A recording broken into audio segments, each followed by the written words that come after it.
กล้องวงจรและบินแล้วก็การทำธุรกิจและธุรกิจกฎหมายแล้วก็บินสำรองในกล้องวงจรแล้วก็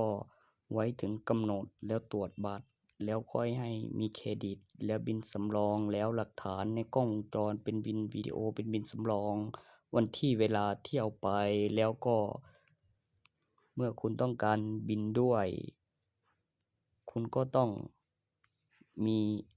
หลักฐานแล้วรูปถ่ายบินวิดีโอเป็นบินสำรองแล้วก็บัญชีมีตัวเงินสดแล้วเงินเซ็นแล้วบินสำรองในกล้องวงจร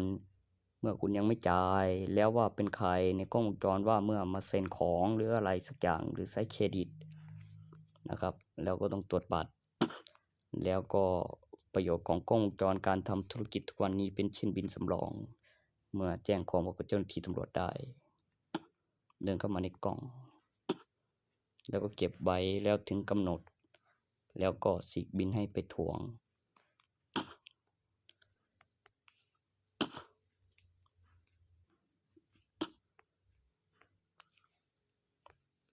ตัวแจ้งความตำรวจได้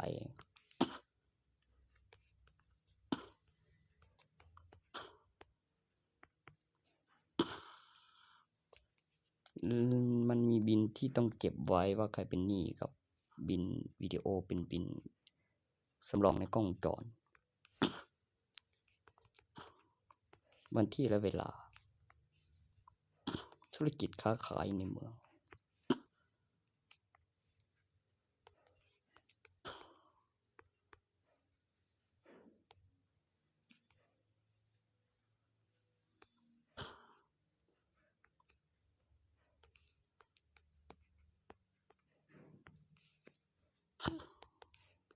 ส่วนที่มีบุตรขั้นตอนจากศาลก่อนจะถึงใบหลัง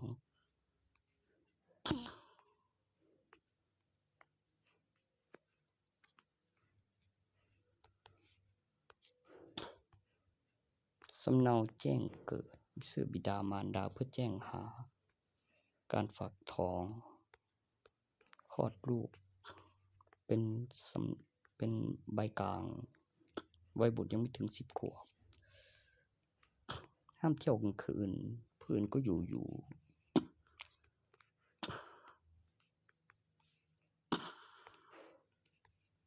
คำอธิบายสู่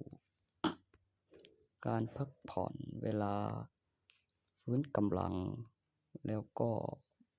ใบทะเบียนบ้านบัตรประชาชนความสำคัญของบัตรประชาชนที่มาที่ไปกฎหมายหมายตามจับรูปถ่ายรูปลักษณะของผู้ต้องหาที่เข้าไปสืบแล้วออกหมายบ้านเลขที่กำหนด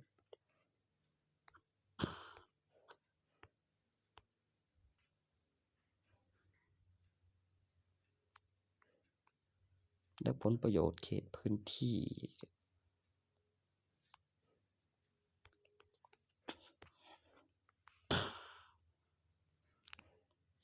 ไปบำบัดจบอยู่แต่เยาวชนไปอยู่10 ปีกับผลอีก12 ปีพยานเป็นสำนักงานคุมประพฤติ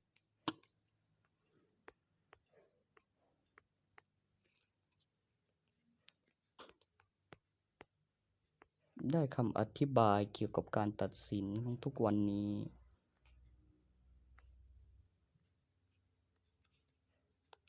แล้วก็โรงพยาบาลสำนักงานคุมประพฤติ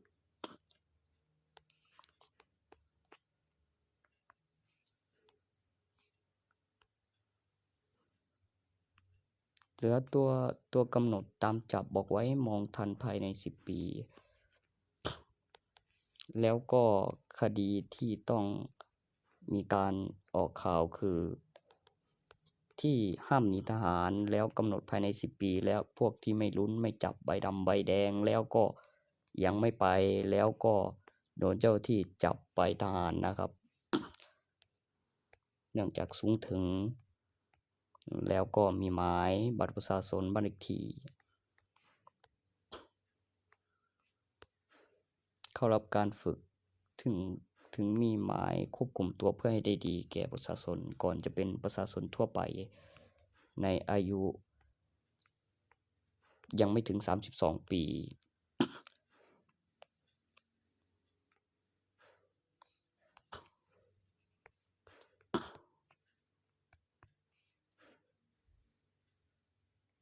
จะไปทหารจริง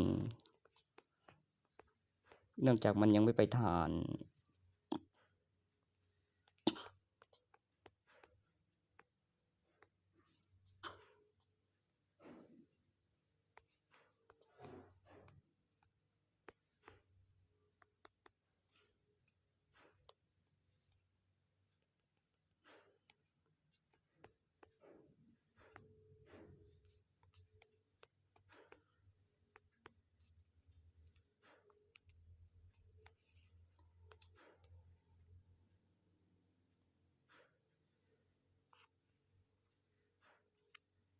วิดีโอนี้ด้วย